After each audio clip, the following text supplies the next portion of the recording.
Okay. Okay, we're on. Things look normal here. And I like that. I like it when things look the same as they did the last time. I've been doing this for years now, and I don't like it when all of a sudden I get a different screen. All right. Smart coming to you from Baker's Green Acres. Today's the 14th of January, 2025. And I'm coming to you from lovely Marion, Michigan. If you don't know where that is, it's northern lower Michigan. Michigan's almost like two states. You have the lower part like this, and then you have the upper peninsula. You have to cross a 5-mile bridge to get there. And I realize that we get new people all the time. All right, Keith's with us. He's not new. He's not new at all. He's kind of old, actually. And, well, it's winter. That's for sure. It's January. I was at the lumber company today, and I said, hey, did you guys hear some cold weather's coming? And one guy says to me, it is January, you know. I said, yeah, I know. So that's kind of what I've been preparing for is supposed to be getting a little bit of sub-zero weather towards Sunday. Let's see. I know everybody can look at their own, and you didn't come here to hear my weather report, but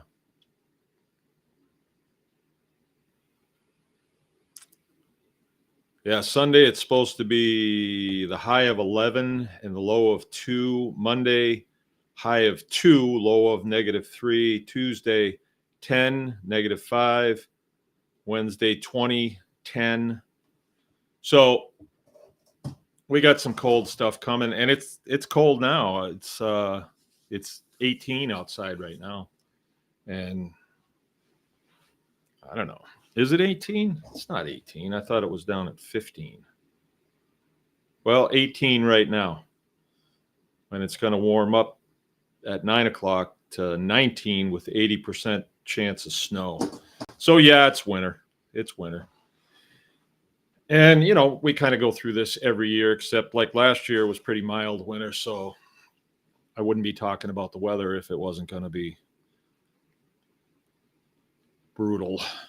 And that's just the way it is, you know. And when you're in the livestock business, you know, you have to take certain precautions. And at this stage of the game, you know, you'd think there wouldn't be much that we could learn, but that's not true. We're always learning. I did have some calf problems. I lost a calf Christmas night, and come to find out, it was really within my. It was my fault. These calves were 4 or 5 months old. It was the twins that I had, and one of them all of a sudden was laid down with his neck back, and we got him up and warmed him up and got some food in him, and he kind of bounced back, but never quite did. And then he started to have some urinary problems, and finally had to put him down. Had another calf problem a week ago, and that one was the twin. It was almost the identical thing, and I had the vet come out, and this is hard for me to tell you this, but the vet said, well, can you tell me where he was staying? And we went out and looked, and there was 2 other calves out there, and he says, hey, this hay is not enough for them. They are in the wind and they are cold. Oh, that was a shock. So I decided that we were going to bring the calves up close to the house. And so we made an area for them and loaded it up with straw and put some huts in there just for them, so they weren't sharing with the sheep. And I surmised what was going on is the sheep were getting in and the calves didn't want to get in with them, so they were just standing out in the cold. And I should have known. I really should have known. But I didn't. And we brought one other calf up. This is kind of interesting what happened here. He was a bull calf, and he wasn't very friendly. He was about 400 pounds, looked like he was in great condition, but I went down when I fed the steers and I just observed him for a little bit. Now, the backstory on him is he was born and we didn't see him because there was another calf in there that looked almost identical, and we did not see him for about a week. And then, whoa, where'd he come from? And because there was one cow in there, and you remember I had that bull named Endeavor, and Endeavor escaped and got in with one of our beef group, and there was one cow in there that I got from my brother-in-law many years ago, and he got in there and impregnated her, and so she calved, and it was a bull calf, and we didn't realize it maybe a week, 10 days, not really sure exactly, but by that time, to get that bull calf away from her in order to castrate him with what we have here, it was not within we couldn't do it. First of all, the mom was pretty mean, and this bull calf, a week or 10 days old, we could not catch him. You couldn't lay a glove on him. No one ever touched him until about 4 days ago.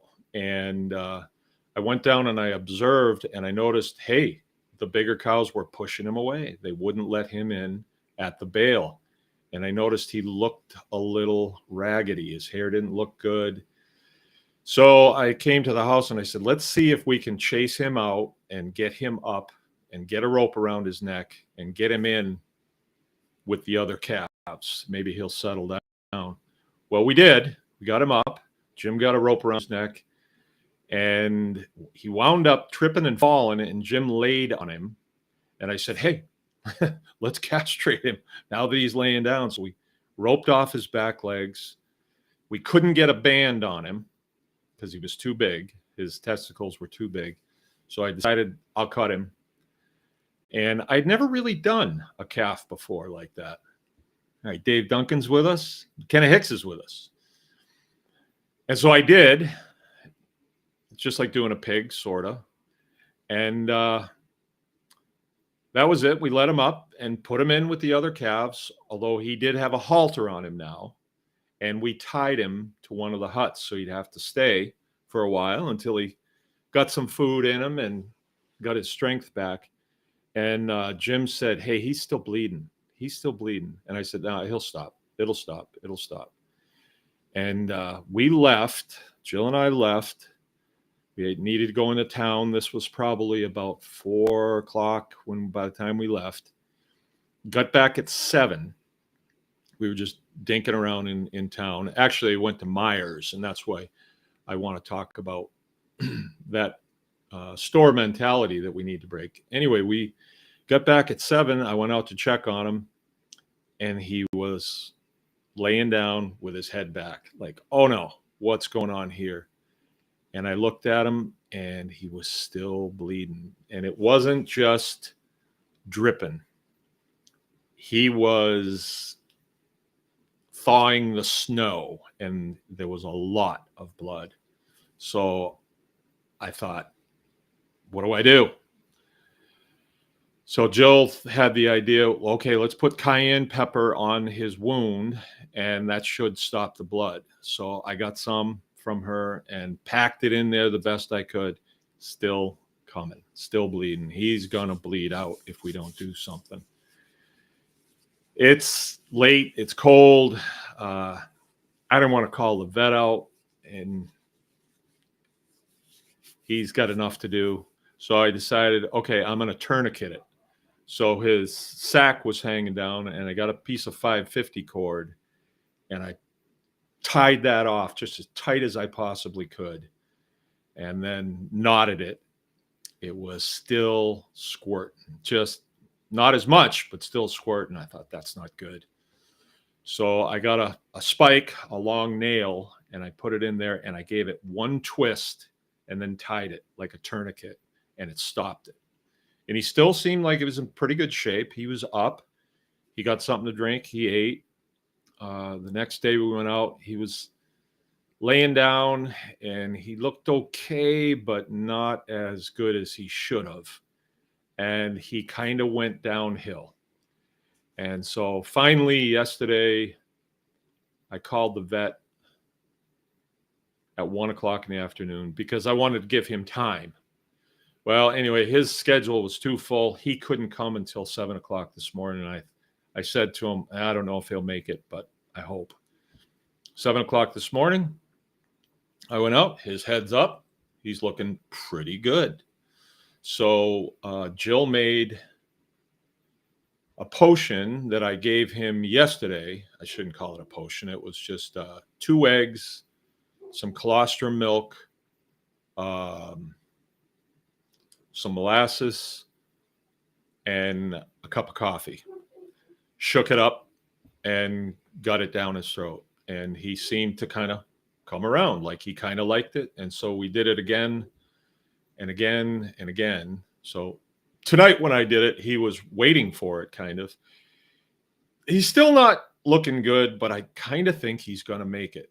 And all of this all of this won't happen next year, because instead of my calves going in with the steers when they're still young, I'm going to keep them in an intermediate place where I can really dote on them and take care of them, make sure that they're bedded. I mean, the cows down on the back, you can lay bedding down, but they won't even lay on it. They'll just lay in the snow. So, I mean, these are steers and they're huge. They're monsters. So that's what's been happening around here. And I learned and I realize now that I really need a good calf area, because with the amount of dairy cows that I have now, which is 7, not a huge bunch, but nice little facet, nice little raw milk business that we got going. I'm going to generate calves, and they're going to be the replacements and also the beef cows, because I know what they say about dairy cows, but it's not really true.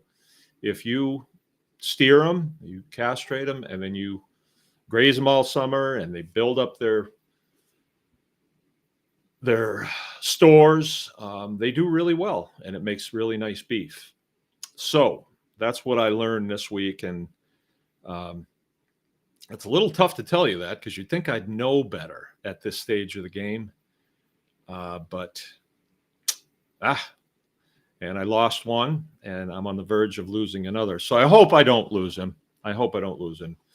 But I sort of made peace with it, and I said, okay, I'm going to learn from this, and I'm not going to let that ever happen again. So there's always something to learn. And yeah. So we did have some interesting things happen this week. I know people like to hear about these things, but I got a couple new milk customers. Interesting people. I told you we got a couple the week before too. Had a gal today that 3 kids, homeschooler. She's originally from Hong Kong. Her husband is in IT and works from home, and they moved from the city.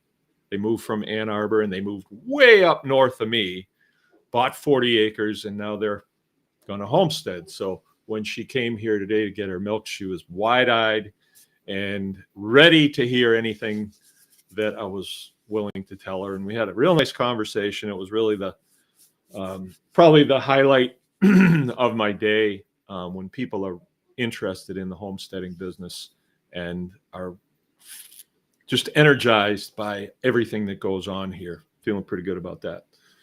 So in other news, we are about 90% on our milk house. Haven't moved in there yet.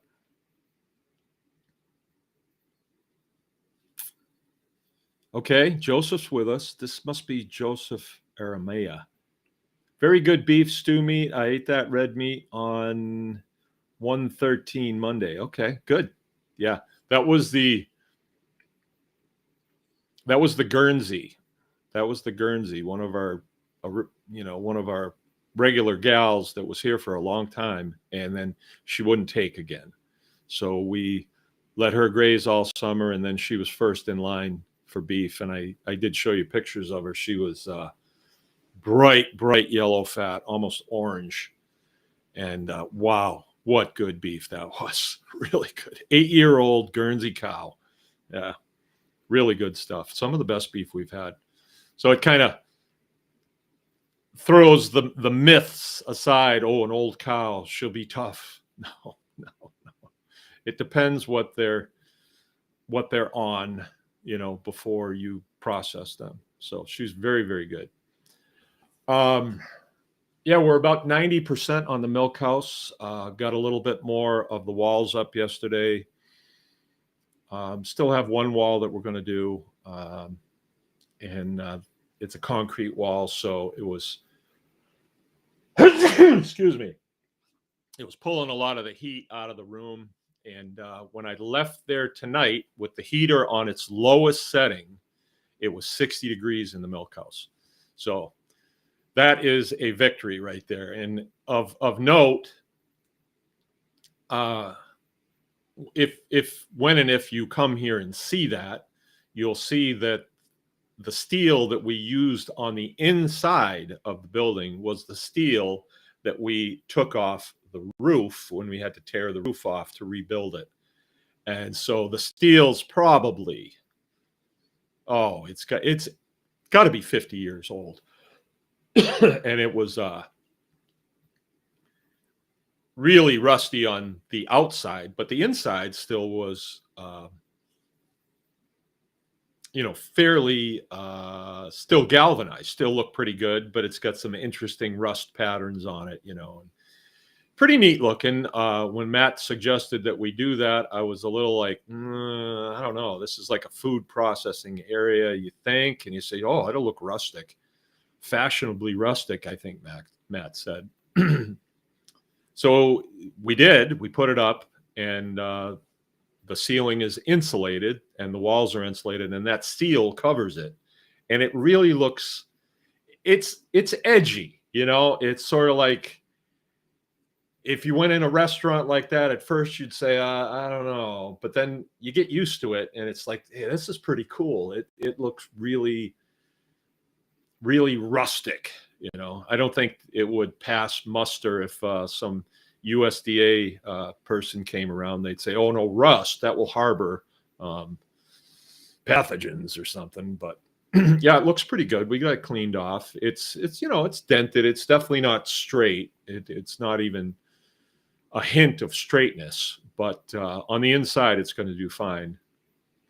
Covers up the insulation, and yeah, I think it looks pretty good. I mean, with some trim and stuff, I think it'll look really good. But that's done, and that's nice, because then the water that's in there for the sink and the water heater is protected. I don't have to worry about it. I know the heater is going to stay on, and even if the heater were to go off, I'd catch it in the morning before any damage was done or it froze up. And nights like this, when it's going to be extremely cold, I will be the last one in. And like when I get done here, even if we go till midnight talking, I will go out and I will do a walk around, make sure all the doors are shut, heaters are on in appropriate buildings, and everything is buttoned up, all the cattle are where they're supposed to be, and all that stuff. So an ounce of prevention is worth a pound of cure. That is the truth. I mean, it takes me 10 minutes to do a walk around with a flashlight, make sure everything's good. I come in, get warm, get something to eat, go to bed, and I'm real confident when I open my eyes in the morning that things are going to be okay. So overall, I guess when it's cold like this is the time when when you're new at homesteading, you may say, why am I doing this again?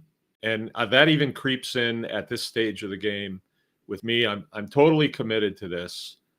I not only like what I'm doing, there's kind of a love thing, it is sort of what I do and the way I think. And I don't know how things would go if I, got that Winnebago and headed to Florida or California, maybe. I don't know. I don't know how things would go for me mentally. I mean, because it's what I do. And my thought process, especially in the morning, it's almost too much thinking. I think of too many things. and probably bother my wife a little bit. I got an idea. Hey, I got an idea, you know. So, but things are going well. You get to the point where you say, is this one where we want to level off and just hone the operation? Or is there still things that we want to do? Is there still other processes that we want to take on and do? And I don't know. For me, the jury's not out. There's still things that I want to do. And but at the same time, when it's cold like this and you're in this preservation mode, you know, like I know severe weather's coming. And if I have any of my animals that are in questionable quarters or questionable, I need to take care of that now before it gets cold. When the wind's whipping and the ground is totally frozen, that's not when you want to be driving fence posts, for sure. As cold as it is right now, I can still get a fence post in if I need to. And I don't. I mean, I'm way ahead. I believe I'm way ahead until something pops up. And then you realize that, well, you're not as far ahead as you think you are, smart guy. But we're in pretty good shape. Got a lot of firewood, lot of feed, a lot of hay. Today, for instance, and I am going to get to my subject, I am. But I want to tell you this, where we're looking at cold weather coming.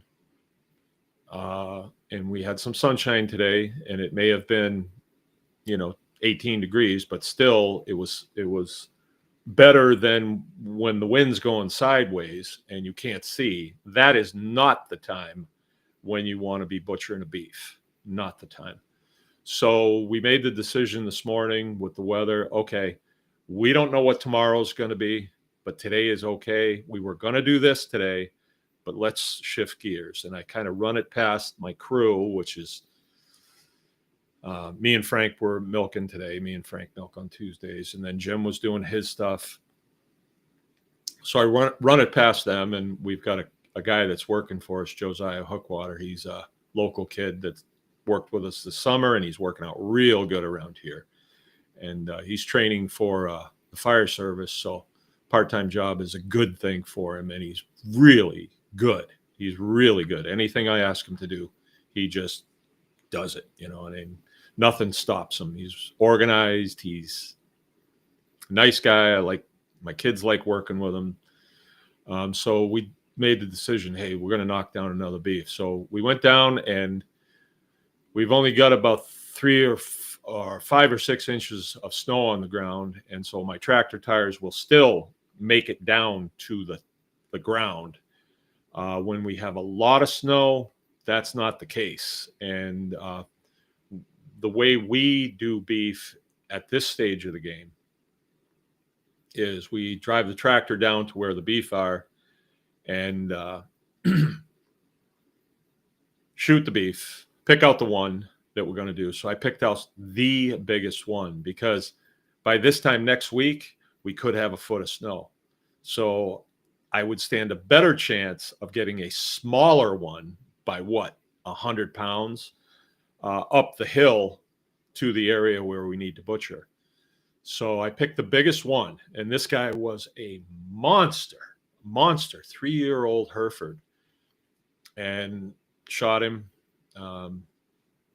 Just for your information, these days I am using a 30-30 on the really big ones because I want them down. I want them right down. If it's an animal that's contained and they can't go anyplace, my 22 mag will do the trick. But where they're out in the open, if I was to shoot and get a bad hit, that animal could kind of go through a fence, and you don't want that. You want them down. And with cattle, if the bullet does a lot of damage to the head, we're not that concerned because the only thing we're taking off the head is the tongue and the cheeks. Everything else we don't need. And so we're not too concerned about damage, actually. Dead is dead. So With a pig, it's a different story. You don't want to damage the head. Shoot them with a 30-30 and you'll just blow it apart. It'll be all bloodshot and everything. We don't want to do that. So we did that, dragged him up to the top of the hill. I did that, bled him. And with the beef, it's a little bit different than a pig. But what you do is you make a cut about right here, enough that you can get your hand in, and then you feel with the tip of the knife into the chest cavity, and you can actually feel the heart, and then you just clip that, and you'll bleed out really quick. But that 30 caliber bullet knocks him, he's out. So it's a stress-free kill, which is very important. If we were to put him in a trailer and take him someplace and then they wait till the next morning, poor thing is scared to death on top of dying, so this is a better way. So anyway, I got him to the top of the hill, and then I told the boys, okay, you got it from here. I got to go jar up the milk. And so they did it. They've done it before, but it is a tall task for them. And as I'm jarring the milk, I keep kind of looking out the window a little bit to see how they're doing.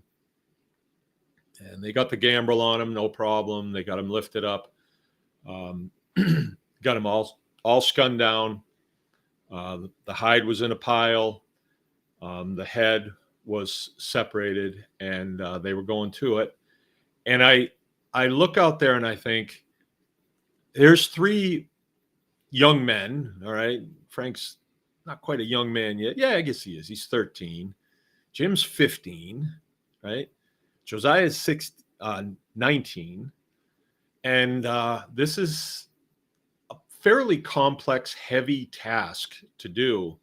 And they are just yucking it up. They're having a good time. Big smiles on their faces. They're talking and they're working. And, and it kind of warmed my heart, when I do a task like that, it's sort of like, okay, go ahead, do it. You got to get it all scun out and stuff. And then I'm thinking about what's my next thing that I have to do. But when I look out and I watch them do it, it was almost as though they were building forts or playing in the sandbox or some other such play, I guess.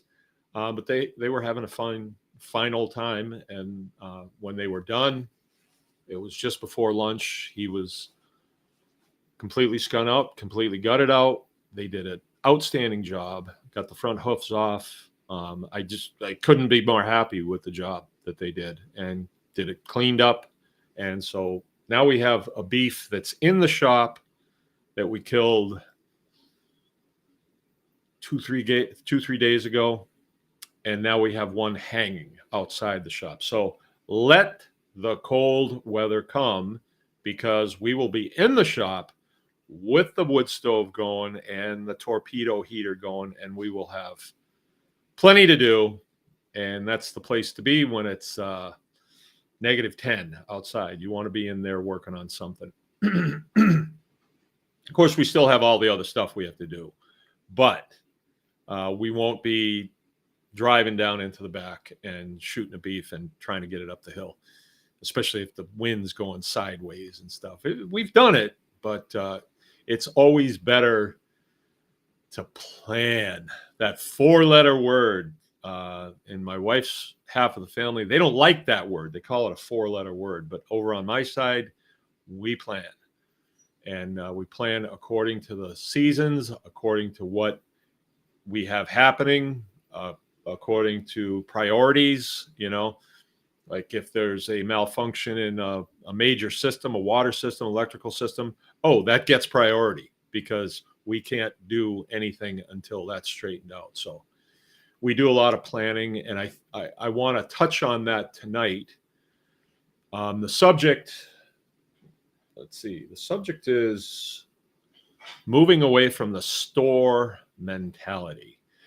And I wanted to say moving away from consumer mentality, but Jill said store mentality sounds a lot friendlier. So why don't we just do that? But I think it really is consumer mentality, because and this is how we came up with the subject. We went into town. Well, it was the day that Leroy got castrated and almost bled out. And we needed something. Oh, a scale, a bathroom scale. I wanted to see how much I weighed these days. And our scale's been broken since the summertime. So we went in to get a scale. We went into Meijer's. And for those of you that don't live places where they have Meijer's, it's sort of like a Walmart, sort of. It's a little classier than Walmart, but instead of going to Walmart, we go to Meijer's. And they got some cool stuff there, for sure. Well, we don't do a lot of grocery shopping because we get to have our own beef, our own pork, our own chicken, our own milk, our own produce. So what else is there, you know? So we don't go in there much. I haven't been in there in over a year, probably. No, we bought a TV in there recently. Our old TV went on the fritz. 10 years old. It died. But so that wasn't too long ago. So I guess I have been in there. But while we're in there, because it was so cold out, it's like, hey, let's shop around a little bit. Let's look around. Let's see what they have in here, you know, while we're getting our scale. And we wound up over in the food section. And I said, hey, let's go see what they get for eggs, right? Because you hear all this talk about eggs, you know. And that fits into this subject as well. You know, this subject, the store mentality. You know, we've been trained our whole lives to be consumers of somebody else's stuff, right? And now all of a sudden, we're being told that those eggs, they could be as scarce as toilet paper. And that's kind of funny too, that whole consumer mentality. That whole thing. We all lived through that, and we all can kind of look back on that and say, boy, wasn't that dumb? That was so stupid. But there were people that took it very seriously. I have a family member that was quite worried. We're down to our last 2 rolls of toilet paper. And I said, buy napkins. And this person, I don't even want to give a gender to, because it's kind of mean to pass this on. So I'm not going to say who it was, but this person said to me, no, you can't. You can't. And I said, why? What? It'll clog the pipes. I heard it on the news, this person said to me. So at that point, I'm like, oh, okay, I guess you better go stand in line for toilet paper then. You know, that's all you can do is stand in line. Till really late. Maybe you'll get your toilet paper. Anyway, that's consumerism. You're told not only what you need, it's how to use it and what else you can't use, you know. So that this is good. This morning when we talked about the subject for tonight, it was like, oh yeah, it's fresh in my mind what this was about. But by the time it gets to be 8 o'clock, it's like, what was I going to talk about?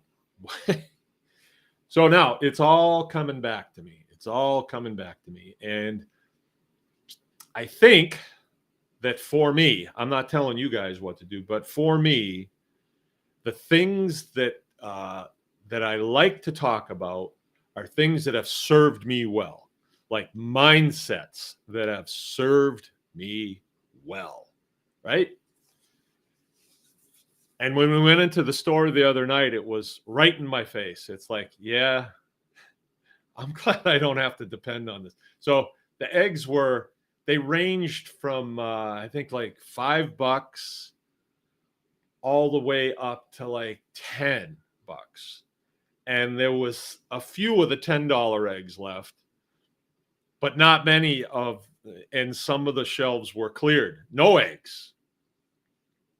And, you know, people were kind of looking over my shoulders like, eggs, there better be eggs. And Jill and I were kind of like, it doesn't really matter to me. It is not a thing to me. The last time we bought eggs from the store was when we lived in Montana. So it's 20 years ago. We have had our own eggs. Sometimes our chickens don't lay, they go on strike. If we really got to have eggs, we'll go to a neighbor that's got eggs and we'll buy them.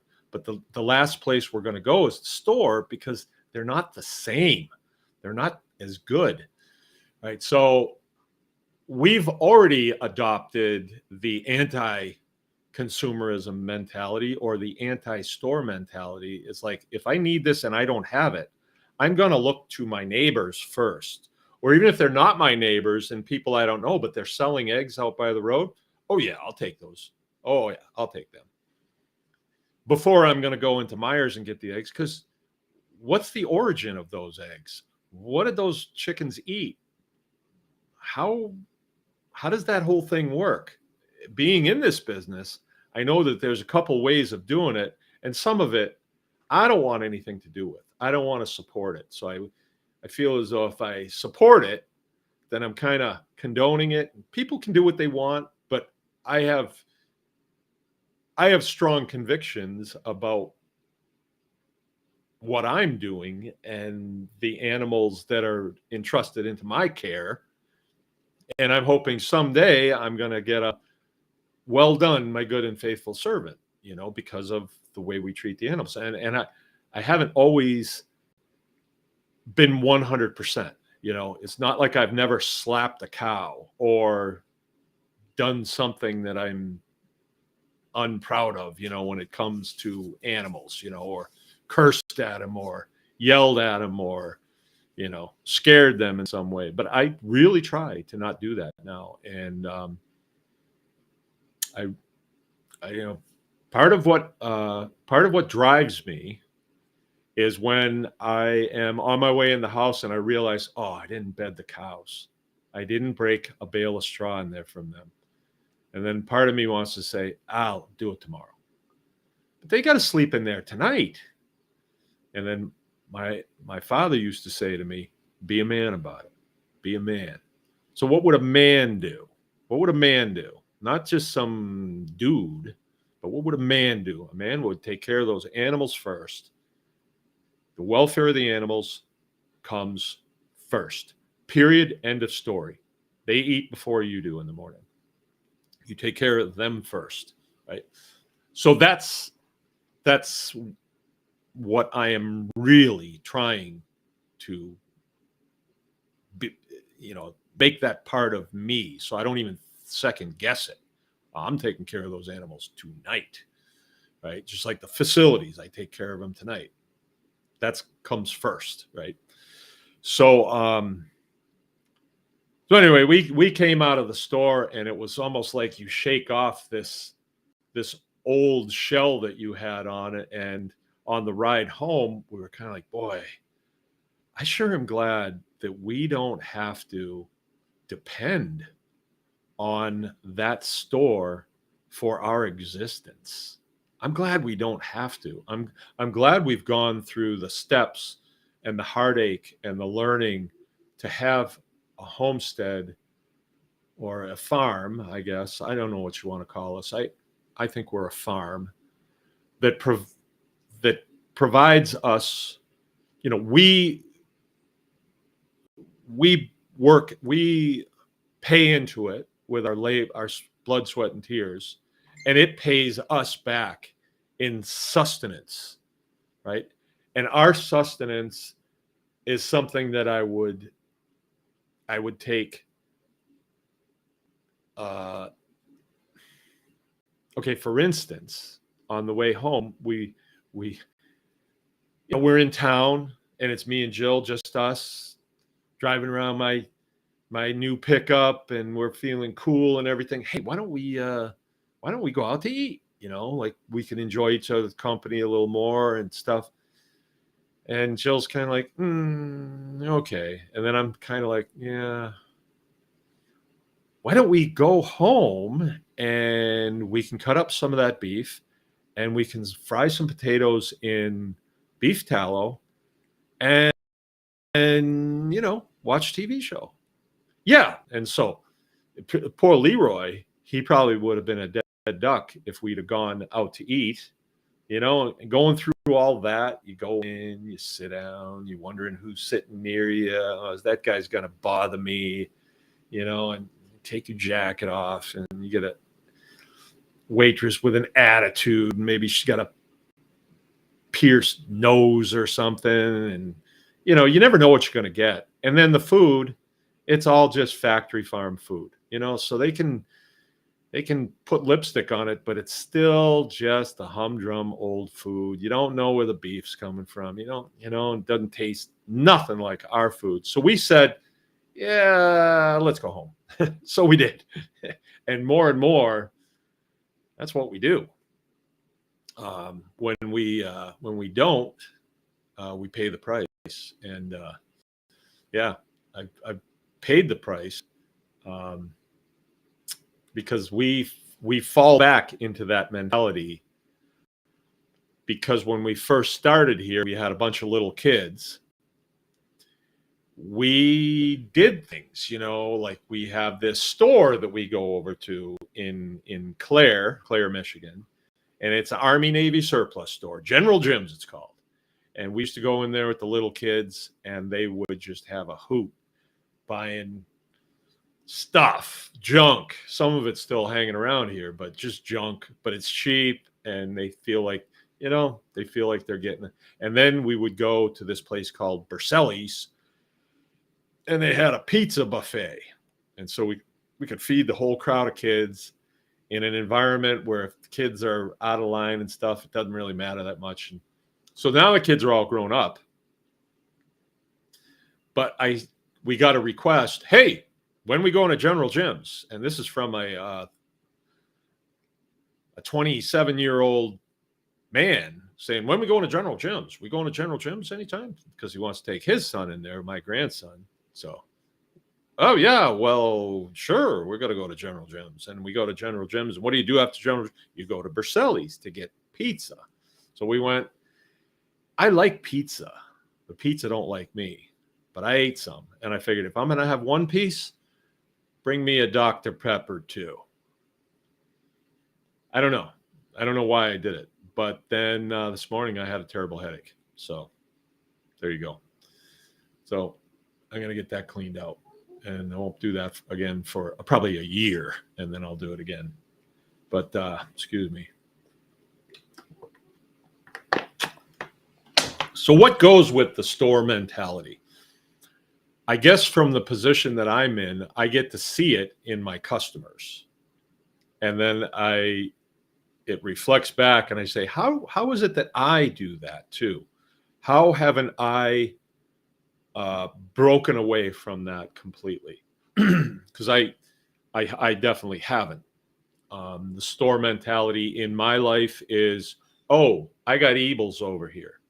They got nails, they got screws, they got fittings, they got the stuff I need to keep this place going. And I'm like, oh, they'll have it over there. And so I don't have a huge, what we would call in the military, a bench stock of stuff, so that I don't have to stop what I'm doing, run to get some screws to get back here. I don't have a huge bench stock. I do have some. And I've told you in the past that if I'm going to get PVC fittings and I need one, I'll get four. They're $1. So if I'm going to run there, I might as well spend $4 instead of one. So now I have them on the shelf, and I'm working towards, this is part of it too, organization. You've got to be organized. You've got to be organized.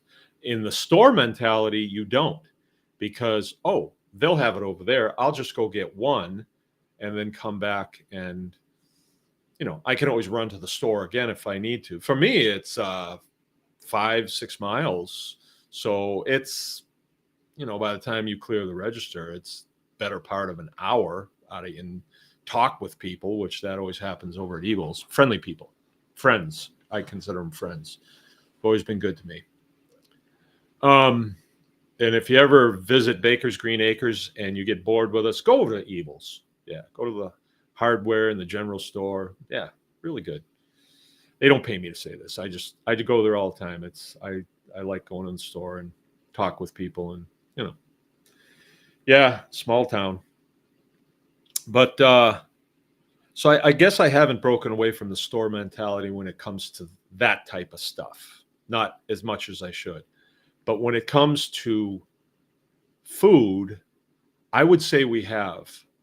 Buying beef from the store is not something that we've done in a long, long time, or pork or chicken. Long, long time we've not done that. So, yeah, we did run out of beef uh, before we knocked down Dawn, but we just lived with it. Not like I'm going to go buy beef from the store. It's just not going to happen.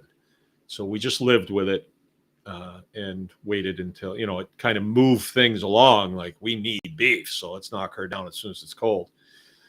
Other things that you see with the store mentality, I think, is um, a feeling that it'll always be there. It'll always be there. And what that does, it seems, is it quells a sense of urgency. And I believe, for me, that in homesteading, as is in the Air Force, you had to have a sense of urgency. Oh yeah, but we only got to change this engine and then we'll be ready to go. So we can just lollygag on it. No, you can't, because when you run it up, you may find out that you're not going to be able to use that one and you're going to have to go to another one or something, you know. So the sense of urgency needs to be there, especially, and I can see how people have this kind of store mentality. It's almost like a reservation mentality. I mean, that might sound kind of harsh, but people don't have a sense of urgency until there's no eggs on the shelf. What are we going to do now? Now we've got a sense of urgency. Now we've got a sense of urgency. Or the weatherman is saying that there's going to be gale force winds and the schools are going to close down. Now we've got a sense of urgency. And I think that is not where I want to be. That's not going to serve me, not in the business that I'm in.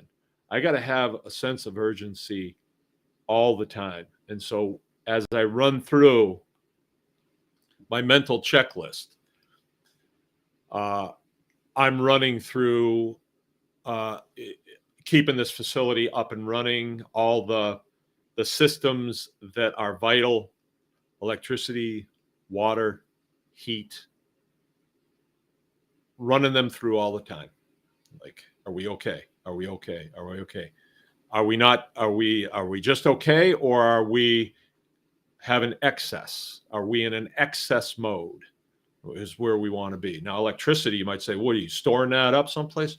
Well, no, I'm not. But if I depend on the electricity, and if the people that I buy it from don't keep up their end of the deal, then I'll make my own electricity. I have a generator. I have 2 generators. I have 3 generators. And I'm considering a 4th, actually. I'm considering a 4th. I'm considering a very small generator, a little Honda, high quality, that'll fit in the till on my truck. So if I'm out someplace and I feel like brewing up some coffee, or, maybe, I don't know, curling my hair or something like that, I can just fire up that little generator and I can. But no, seriously, if I am out someplace where I have no electrical service, like someplace on my farm someplace, it would really be nice if I could use a skill saw, and not have to, I got to go back to the house and make this cut and then come back out here and do it. If you're doing a repair, or you're fence building, or you're building birdhouses, let's say, something like that, in the field. Birdhouse is a field. I would have the capability to do that. And a lot of times I don't need to fire up the big generator.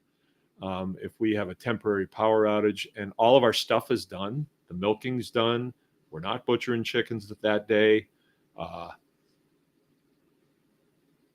all of the hot water that we need has been used, and we don't really need to fire up the whole thing. It's cold out, the freezers will hold, but we just want to make a pot of coffee. Even then, I wouldn't. We've got a way we can make it on the wood stove, and the wood stove doesn't need electricity. So, but having a small generator might be a neat thing. That's why I've been considering it. And water systems, you got to have a sense of urgency about that, especially when you're in the cold. You better be urgent about it, because you will become urgent all of a sudden when you turn the faucet and nothing happens, or you're in the shower and you've got a head of hair full of shampoo or something. You'll get urgent then, right? But I see the store mentality, and it's not just the store. It's just the antithesis of our way of life is very much like, the conveniences will always be there. They'll always be there. And I'll go you one better. If you take a hold of our way of life and the sense of urgency when it comes to your survival, or in my case, I'm not a I am a survivalist, but I was a survivalist before I was a farmer. Now I'm a farmer, and I am a prepper because I'm always prepping for the next thing that's coming, which is usually a season that's coming. And so I don't really think of myself as a prepper,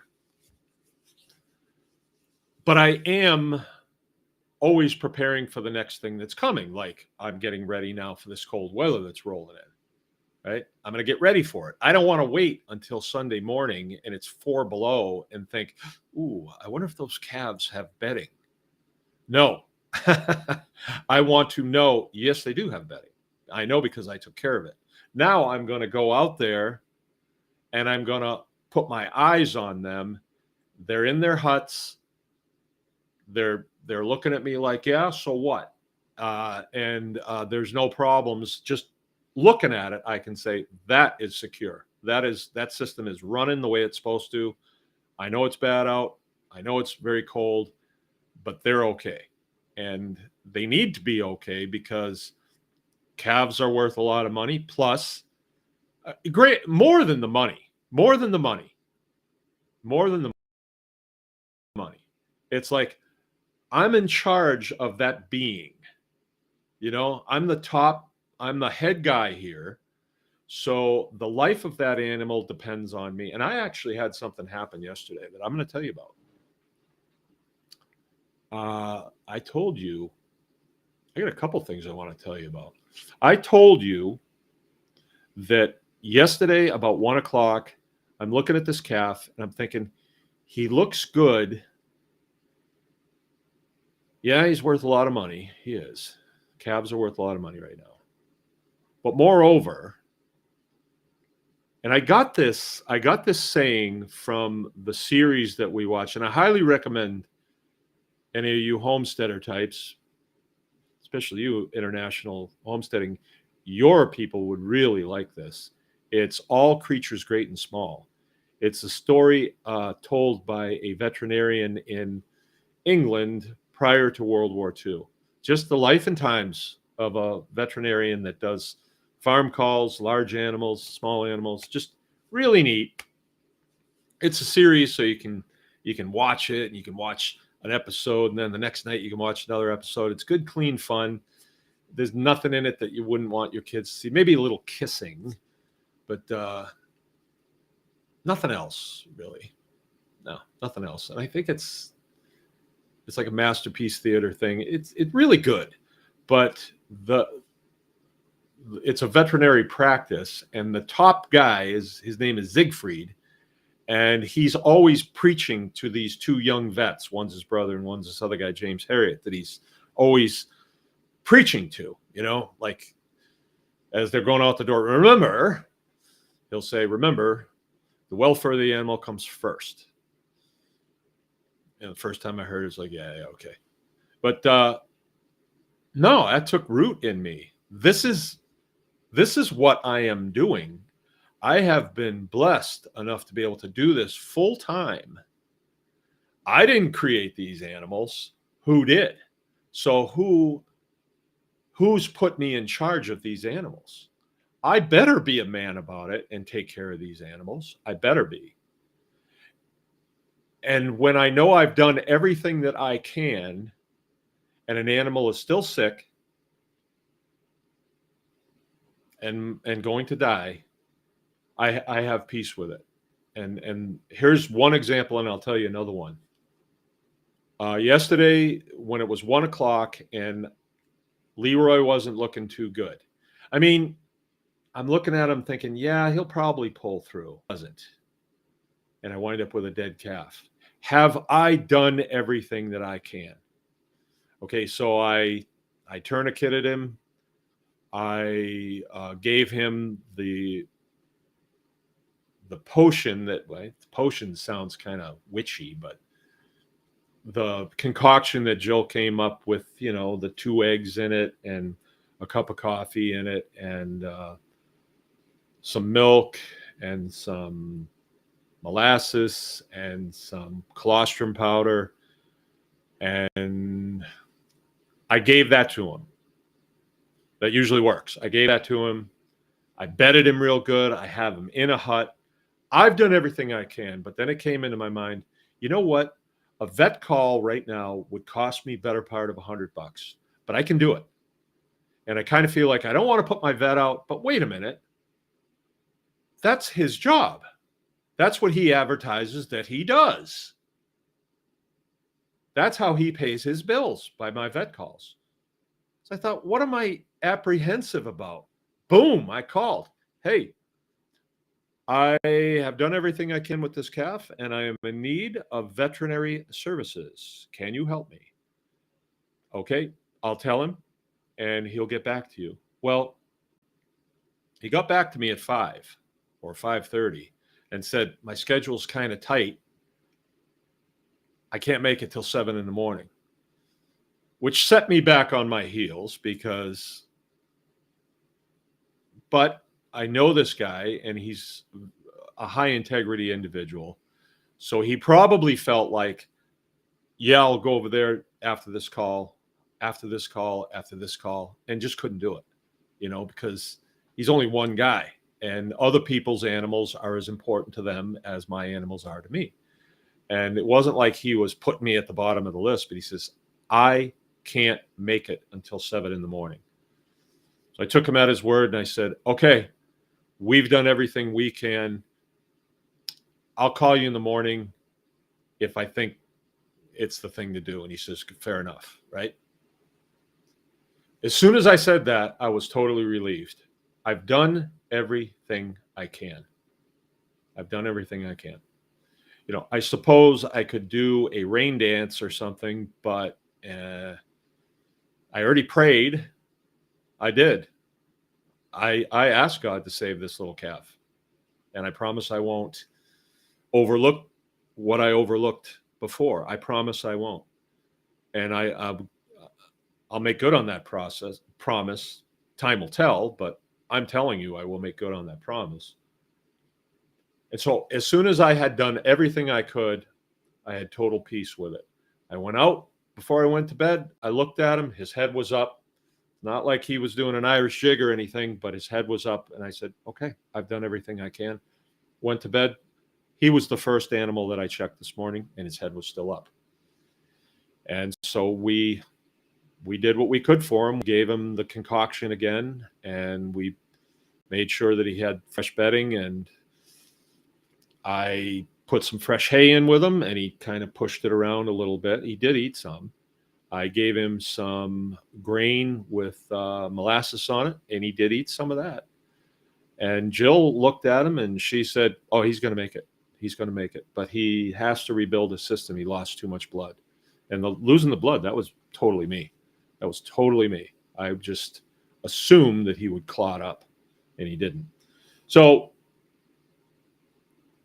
that's it. That's what you can do. But I really had a sense of urgency because it's not like I can go buy another one at Myers and just bring it home. I can't. I need this calf. I need this calf to be able to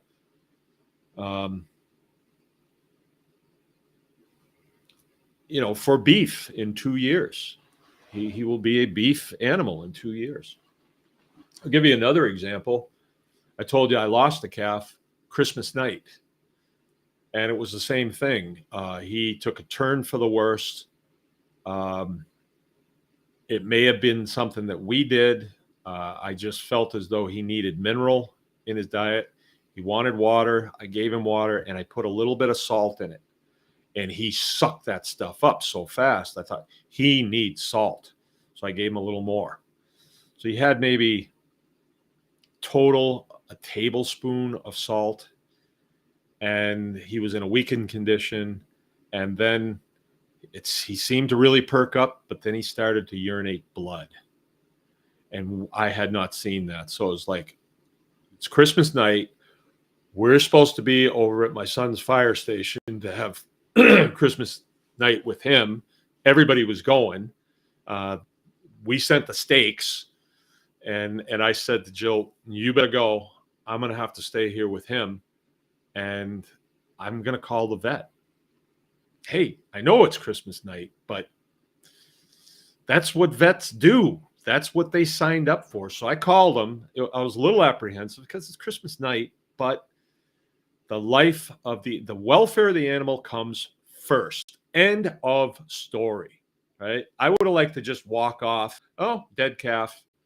But I can't do that. I couldn't go enjoy myself. So I was really glad that I made that decision. Jill said, "No, I'll stay here with you." I said, "No, because you've got the food and the kids are waiting on you. They can live without me." And so she went, and they had a great time. I stayed with the calf. I called my vet. He says, "I'm in Detroit. I'm just leaving. I'm on my way home. What's up?" So I told him what the problem was, and he said, "Well, do this, this, and this." I texted him back. I said, "I don't have any of this, but I do have this." He says, "That's good enough. Give him that and that." So I did, and it was antibiotic and one other thing that I have that I got from him, but it's old. But Christmas night, where are you going to get? You're not going to get that stuff. So it was the best I could do. I gave that to him, and within 2 hours, his head had gone down and his nose was resting on the ground. He wasn't moving. He was still urinating blood, and it was thick. The blood was thick. And so then I had to make the decision, like, do I let him die peacefully? And he wasn't breathing good. He was labored breathing. And so I had to make the decision. And I said, okay, this creature was not created by me, but I am faced with a decision now, and I have to do the right thing. What is the right thing to do? Let this poor calf lay here in the cold. He was too big for me to move. I couldn't move him. And he plopped down on the concrete. I got as much stuff under him as I could, but it was cold. It was out in the open. And basically freeze, or am I going to put him down? And I thought about it for 10 minutes. Like, just let him die in peace. I don't need that in my brain. I thought about that. I don't need that violent action with this poor thing with the big eyes that are blinking, and he's still wanting me to rub on him and everything. But I knew that he was just going to die alone. And I just said, no, not going to do it. So I got my rifle and I just put it right against his head and shot him. And then I put the rifle down and I walked out and I looked at the other calves and waited for him to completely stop. And then I got him out of there. And it was, if the vet had came, then you almost like kind of put it on him. And I thought, that's not fair. I should have seen this coming. I should have seen this coming. And yesterday when he couldn't come, I thought, oh man, my calf's important. But then I thought, no, I should have seen this coming. The urgency, the antithesis to the store mentality is, this is me. I am the one that has to do this. I have to do whatever it takes to do everything I can to make sure that this animal is taken care of the best possible way, not put it off on some other guy. And so, yeah, I learned a lot through the whole thing. And I tell you what, it bolsters my love of this lifestyle because it is so real. It is so real. If I want eggs for breakfast, that's on me. That's on me. Well, chickens don't lay all the time in the wintertime. Well, you can put enough of them up. You can put enough of them in lime water where you can have your eggs in the wintertime. But that's what's called the P word. That's planning. Planning. Okay? So all this said, that being said, all this train of thinking out there, you start thinking about your operation. You start thinking about the urgency that you have to make things operate properly, to take the best care you can of your animals, the best care that you can of your equipment. Oh, I'm tired. Shut the hell up and get back out there and do what you need to do. That's really where you need to be with yourself, is like drive yourself to finish, get it done, right? That urgency. That being said, when you think, and I had a conversation with John Spears yesterday about this. I hadn't talked to him in a while. John Spears is Spears Automotive, and I like the cut of his jib. I like the way he runs his business. There's a sense of urgency. There's a sense of attention to detail. And then there's just this effort that is always being put forward to strive for a better existence for him and his family. And I see that, and I like, that's encouraging to me. That's inspiring to me. So I was talking to him yesterday, and talked to him in a while, and called him up about some things. And he says, oh, I was just going to call you. I said, wow, cool. So we get to talking, and I said, you know what? I think the most important, or one of the most important things that we can do is build team. Like people who you do business with, you do business with them. Why? Because they do good business. And it's not all about like, oh, he took it in the shorts for me. He gave me a good deal. No, I don't really want a good deal. I mean, that's nice. That's the icing on the cake. I need serviceable equipment. I need stuff that works. And this guy said to me a long time ago, how many years have we had the Pilot now? When did we go out to? It seems like 5 years. He says, you know, I know you're looking for a Toyota, whatever it is. I was looking for 4Runner at the time because they're sexy looking, right? And they're real expensive. He says, I know you're looking for them, but maybe you ought to look at this. This is a Honda Pilot. It's a Honda. And I don't know, we rode it. It's okay. But something about him saying, these are good. You should look at this.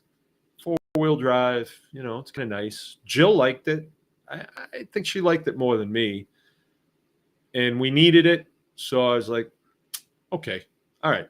Yeah, okay, let's get this Pilot. And that thing has been just a trooper. That Pilot has been a trooper. So when I needed a pickup, and I said, hey, I got to get a pickup. I need a 2-wheel drive pickup. He says, I got one. So when I got it, I love that pickup. I absolutely love that pickup. It changed my life. And yeah, I still got my Ford. I still got my my 4-wheel drive Ford. I'll always have it. I was thinking about getting rid of it, but I got too much pushback from the kids. So yeah, it'll still be here. And I still love it, but I think I'm going to fix it up like into like a Hollywood 4x4, and just take Jill out on dates instead of having it be my vehicle that I do everything with. Because nothing like this Chevrolet that I got. This Chevrolet is so nice, warm, quiet, good ride, automatic transmission. I never thought I'd hear myself say that. I was always a standard transmission guy, but man, I love that truck. Air conditioning, yeah. Radio that works, connects up to my phone. I can take a phone call. It's got a little speaker up here. Yeah, it's nice. It's nice. So anyway, I was talking with him and I said, building teams, I think, is going to be the way to go. Now, we used to, prior to the election, talk, and it's like, hey, you be my backup, I'll be your backup, because I'm not sure what's going to happen here. And I don't know as we're feeling that sense of urgency like that, like the wheels are going to fall off society. I don't know if they do. It's because somebody's doing it intentionally, just because they hate the new leadership that's coming in. But as far as running a business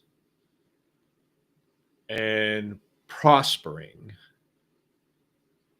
and expanding that business and still prospering and expanding that business and bringing people into business, employing people, so on and so on and so on, just expanding, making it better and better and better and more encompassing and stuff.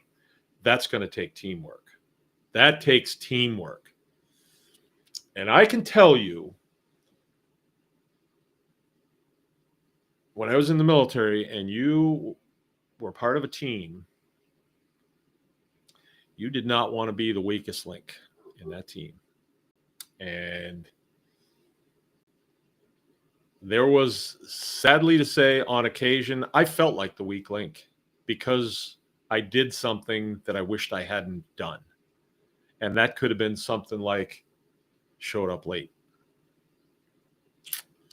or told one of my coworkers, oh, I'll get that. I'm going to take care of that. And then forget about it. And then say, hey, did you get, and I'd be like, oh. So who's the weak link? Me. And when that would happen, I'd say, it's not going to be me. It's not going to be me. I am not going to be the weak link. But now when you run your own business, now you have to oversee that, right? You have to oversee that. If we had a weak link in the military that was a continual weak link that was jeopardizing what we were trying to do, the person would just go away. Like the bosses would figure out, nah, we're not going to use you anymore. You're out of here. And they'd find something else for him or her to do. And so we would never see him again. But when you're running your own business, and this is contrary to the store consumerism mentality. It's contrary. It is contrary. Sometimes you got to make tough decisions.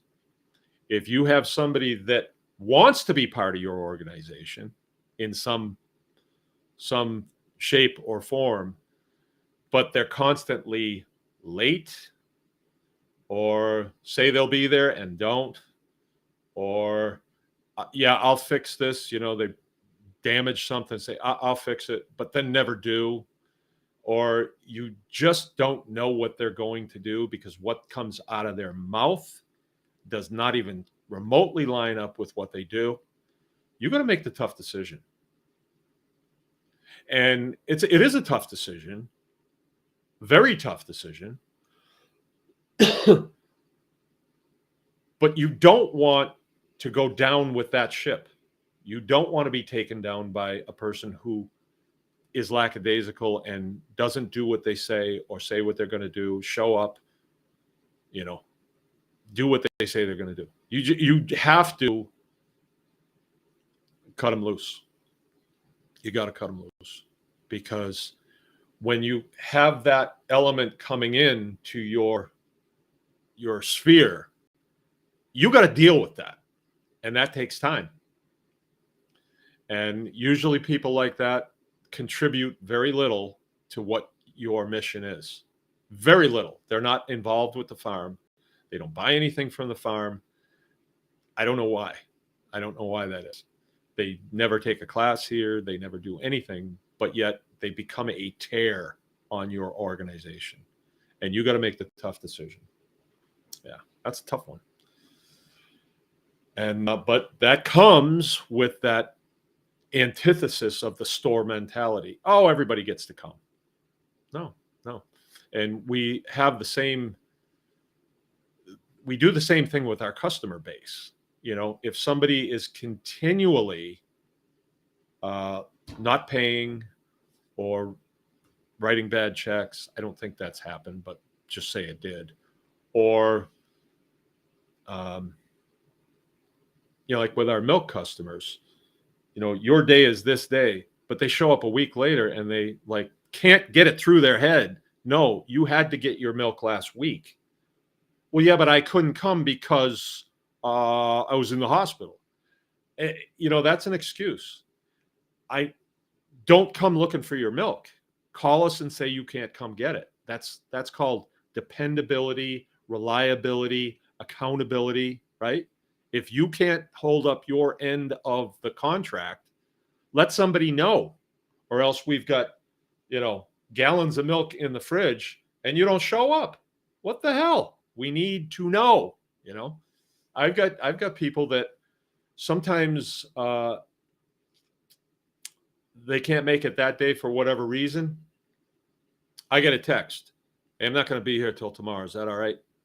Not like, hey, this is the way it is. It's like, I can't make it till tomorrow. Is that going to be okay? I'm like, yeah, no problem. No problem. What's a couple more gallons in the fridge? But there's communication, right? But when somebody doesn't pick it up, and day after day after day, I see their milk in the fridge with their little name on it. It's like every day that I see it there, it's like another stick is going on the back of the camel that is eventually going to break. And I'm saying, nope, you're done. You're not reliable. We are running a reliable, professional organization. And if you can't hold up your end of things, go find it someplace else. I don't want to go on that. I don't want to delve into that too much, but I will tell you another story. And this happened today. And it's this mindset that I have that I really want to see this do good. I want to see this farm do well. And yeah, it's a personal thing. Like when I go out and I see this process that we put together, hey, that's working. That feels really good. I enjoy that. And it dovetails with this. And we had this vision to build this, and now that's halfway built. That feels good. We're going to make it on that, And that's what I do. And I'm very serious about that. So here's another story, and there's no names involved because I don't recall their names, but I put in search of thing out on my Facebook, right? Facebook does have some utility for sure. You can talk to people pretty quickly in your group. But I put it out there that I was looking for some help with bookkeeping, And here's the reason. It's not like we don't know how to do it. We do. We do know how to do it. But it's time consuming, and there are tasks here that require expertise that you cannot hire, right? You can't find them for love nor money. Bookkeepers, they're a dime a dozen, right? That's just the way it is. A bookkeeper, a stinking accountant. I shouldn't say stinking. An accountant. Because I have an accountant that's actually really used to work for us, but he took another job, so he can't. But somebody referred this organization to me and told me where they were and said they're great. They're really great. And they do farm accounting. Okay. I have the phone number and I'm considering hiring them to backfill Jill, because Jill can do things in the butcher shop and in the kitchen that I cannot hire anybody to do. You cannot find them. If you did, it would be some 5-star chef, and I'd have to start them out at $150,000 a year to do what she can do. But bookkeeping, it's kind of a waste of her time, right? If I was to take up the bookkeeping, it'd be a waste of my time. Might be spent on other things, like looking forward, like where are we going? How do these things together? Making the tough decisions. And that's leadership, right? So I call this place last Monday, right? Monday. And I get a secretary on the phone. And she says, well, okay, yeah, we do that. I kind of got an idea what you're looking for. I will tell Susie and she'll call you back and you can set something up. Excellent, right? So I'm expecting my phone to ring the rest of the afternoon because I want to get this set up. I need Jill someplace else.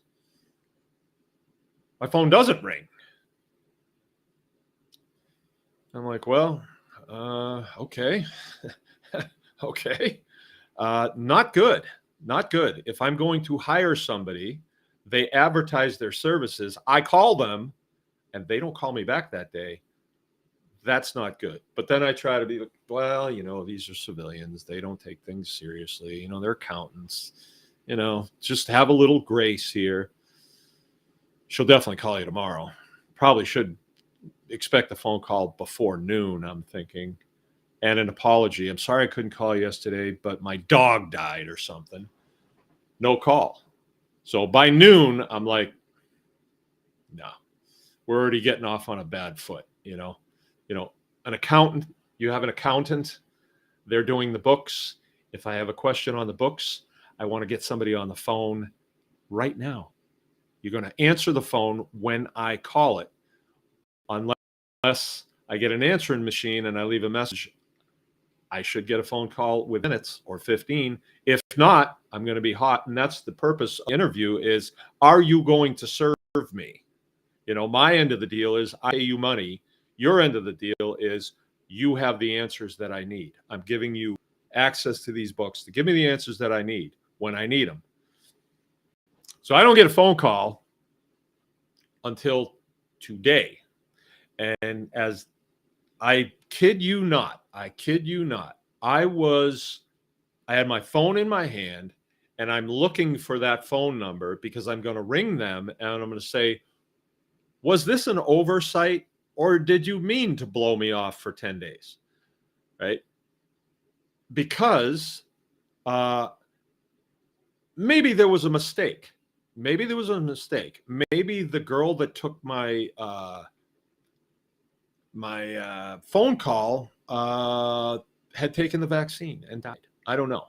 Maybe there was a mistake. But before I get back to the person who referred them to me and said, hey, I called this, and they didn't call me back. Before I do that and create a problem,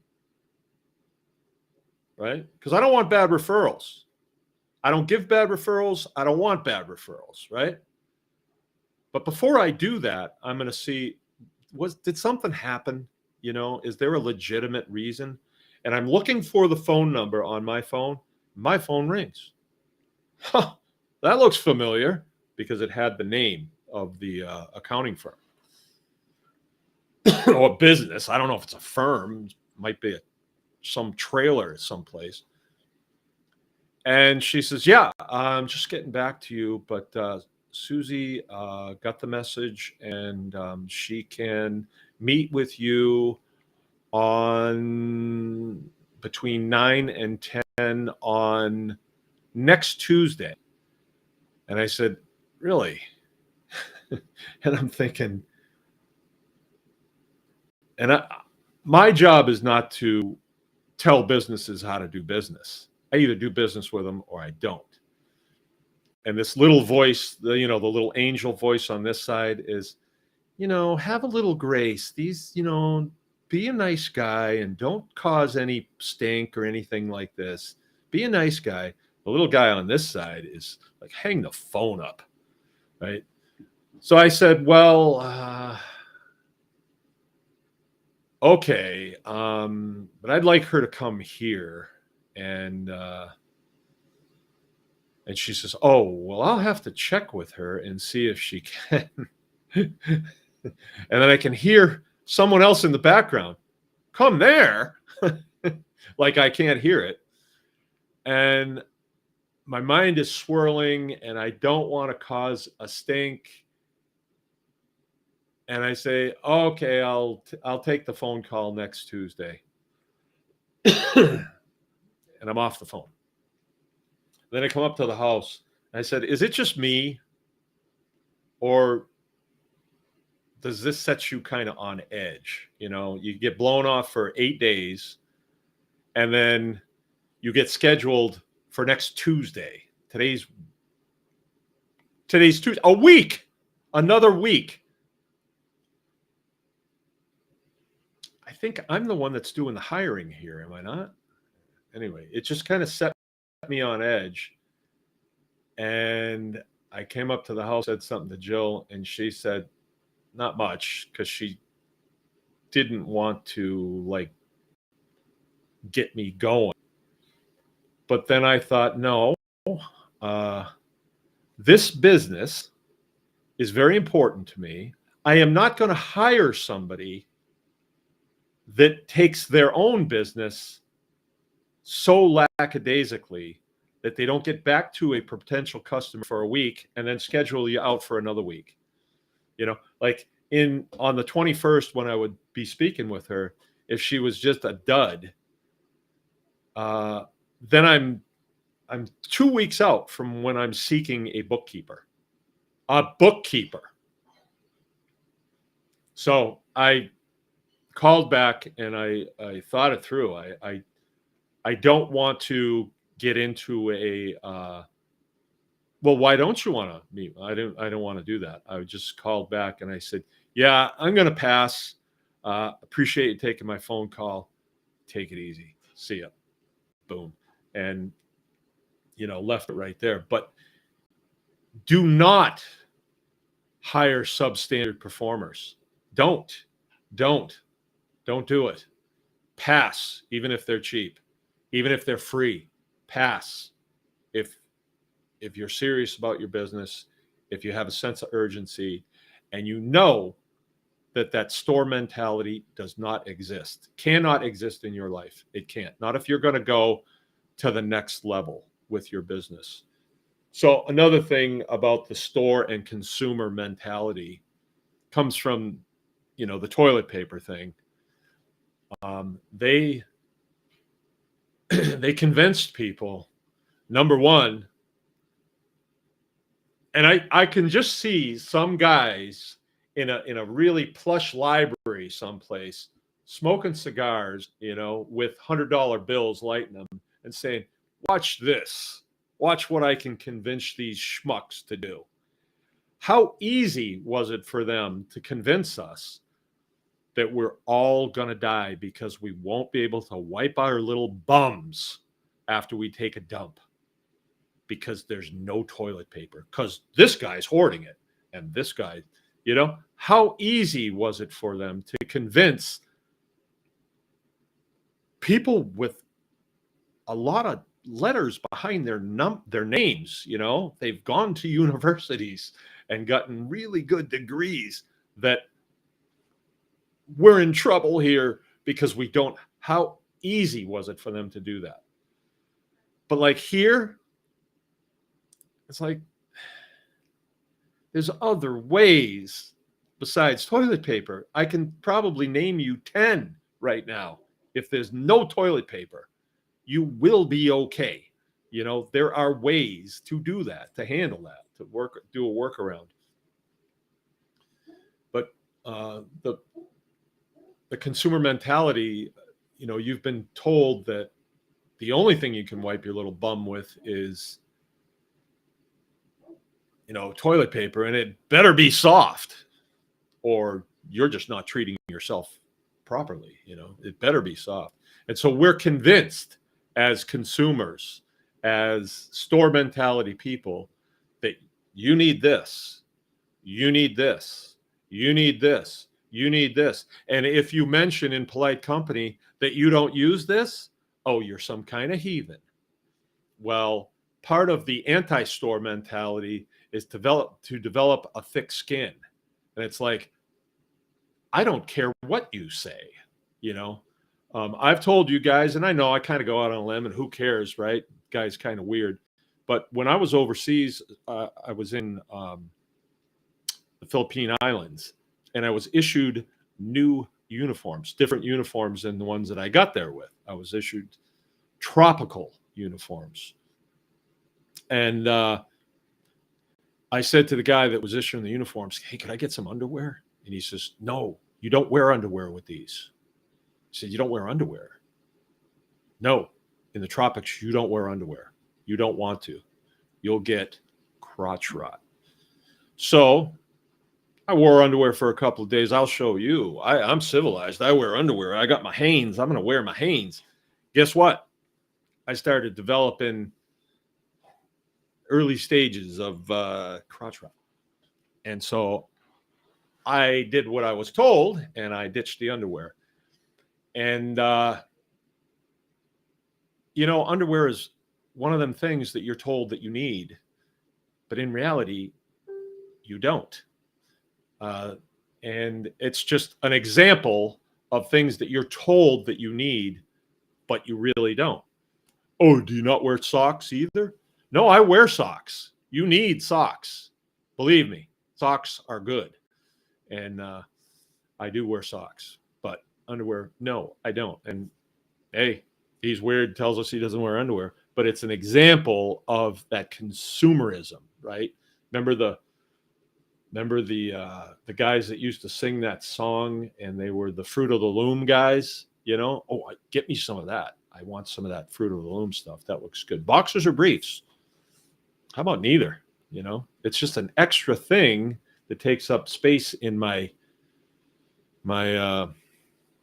chest of drawers. Anyway, there's a lot of things like that. And when you ditch that consumer mentality, do we really need this? I mean, is there a workaround on this? Is there some other product that will do the same job as this, but it's like way more plentiful, way cheaper, works better? Here's another example. The deodorant, antiperspirant. I have not had any of that. And some of you are going to be saying, yeah, we know. But no, I don't. When you use it, you're going to get addicted to it. You're going to need it because you suppress that system so you don't sweat. And then when it lets go, it stinks. But if you never use it, you will never need it. And that's the truth. My brother-in-law says, I don't even use soap. I don't use soap. I get in the shower and I just use my hands. I don't know how that's going. We haven't had that conversation in a while, but I was telling him, yeah, I don't use antiperspirant. I haven't for like 25 years now. I just don't. If you need to do something and you're kind of like wet and sticky, what really works good is cornstarch. And it'll, dries you up and makes things just slide along and work real good. Yeah. So for other hygiene practices, you can follow me over here and I'll talk to you all about other hygiene practices that I've discovered. Yeah. Toothpaste. toothpaste. You can use baking soda. You know how cheap a box of baking soda is? It's super cheap. And do you know what's in your toothpaste? Do you? Well, it's got a list of things and they say they're all okay. They don't lie, do they? No, they won't lie. They'll put stuff in there that, hazardous waste. So they put it in your toothpaste, just get rid of it. I don't trust them anymore. You know what went out the door with the antithesis of the store mentality is trust. Trust. As soon as trust is broken with the products that we were getting from the store, and a lot of this had to do with the Wu flu. I mean, I never had a reason to distrust the FDA, but it wasn't until all the Wu flu stuff started coming out that was like, no, they've really broken my trust. I don't trust anything that they say. And now it's on them to win it back. And I'm very lucky to be in a place where I can distrust them and just discontinue using products that they say are okay. Get your Colgate, with fluoride in it. It's okay, certified by the FDA. I'm in a place where I can just say, nah, they don't have me. They don't have me by, they don't have, let's see, how else do you put this? By the short hairs. They don't have me by the short hairs. I don't need them. Right. So, but it takes time to get yourself to this place. Like during the Wu flu, if a store wouldn't let me in, well, it just kind of got fun if they said I couldn't come in, because I never didn't ever not go in a store that I decided I was going in because they said I couldn't. But if it got to the point where they had armed guys up there or police officers, that were going to arrest you, there's nothing in your store that I need that bad. But that's because of where I am right now and the life that I've put together, the urgency that I had to have this type of lifestyle. There's nothing in your store. Like the other day when I went into Meijer's, I needed a scale so I could see how much weight I've lost on the carnivore diet, which is it's really cool. But if they wouldn't let me in there to get a scale, I would have said, well, I don't really need it that bad, because I don't. It's kind of a luxury item, and it's like I've been pretty much going back on carnivore primarily, and I wanted to see, well, where am I? Where am I weight wise? And I'm down to my same weight as when I got out of the military at 220. And I was all the way up to 265 pounds. Can you imagine carrying all that extra weight around all day long? Unbelievable. And I feel like I want to be down to, no, actually, when I got out, I was 212. And I think I'd be better off at about 215. I think that's where I belong. I was 220 this morning.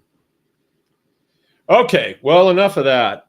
The store mentality, the consumer mentality, know that it didn't happen. It wasn't happenstance. Somebody's doing it to you. Is it evil? They're trying to sell you stuff. That's it. They're trying to sell you stuff. And if you bite on every one of the things that they try to sell you, there's a hook in there. There's a hook. And the more hooks you got, the less options you have. Like if you can't live without Cottonelle toilet paper, they got you. They got me. I don't even need. There's 20 different ways to take care of that situation. Actually, go on the carnivore diet. You won't even need toilet paper. Okay, well, that's what I got to say tonight. Let's see. I didn't read a whole lot. There wasn't a lot of comments. We got a big crowd tonight, 14 people. All right. I think this is more for me than it is for you. Alice Chalmer, good job on raising the boys. I wonder who Alice Chalmer is. I have an Alice Chalmers tractor, by the way. 1946 WD. Haven't used it in a bunch of years, but still got new tires on her.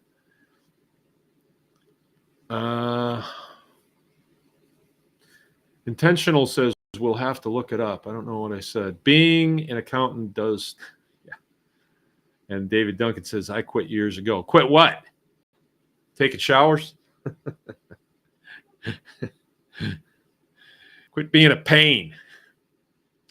All right. Thanks for everybody for coming by tonight. Appreciate it. We are having our consulting call tomorrow night. If you are not a member of the Anyone Can Farm Tribe Plus, you can sign up for that over at bakersgreenacres.com. I don't come cheap. If you want me out to your farm for consulting, it's very expensive. But we can meet face-to-face via Zoom call, and you can ask me anything you want. I may not be the most successful farmer in the United States, but I'm definitely one of them. That's for sure. I can make that claim. Being an accountant, ooh, yeah. And we yuck it up pretty good. We say we only meet for an hour, but it usually goes almost 2. And we have a pretty good time. If I don't have the answers that you need, there's other people in the group that can share with what they've done. The Zoom call, you get a notification of that Zoom call on your phone. And then we meet at 8 o'clock every other Wednesday. Every other Wednesday. And we've done that. We built in a little bit of room for expansion. If we had to break into 2 groups, we could go every week, right? But right now we're going every other week. We never have more than 6 people. There's quite a few people in Tribe Plus, but never more than about 6 people. Let's see. Any other notifications? We at this point, we are planning on doing Tribe Day this year. Tribe Day is when we open up the farm and allow people to come on and camp out for the weekend. Fun, fellowship, education, all that good stuff, inspiration. The next thing coming up here is going to be Seed Exchange. It's lovingly called Seed Savers. I don't know. I think that's me that did that. It's a Seed Exchange. Started off in April, changed it last year to May. Darn glad we did, because April's too cold. You can have really rough weather. And it turned out to be a really nice family day. It's just a one-day thing. People brought stuff to share. Jordan Buck brought some really nice Jerusalem artichokes, just little trees like this. I planted them all. Got a bumper crop of those beauties. Call them fartichokes, actually. Good stuff. So we had a really good day. That's coming up. I think we're going to have a whole lot of people this year because so many of our milk customers have expressed an interest in this lifestyle, and we've said to them, come to Seed Exchange. You will meet lots of people, that are in your age range and maybe live close to you. And once you get in this lifestyle, hanging around with people who are not in this lifestyle, it's kind of like, well, what are we going to talk about? Sports? I don't do sports anymore. Politics? It always swings around to raw milk, and they don't know anything about it. So, yeah. All right. Appreciate everybody coming by. Remember, anyone can farm. Get a sense of urgency. Break free of the matrix. Good night.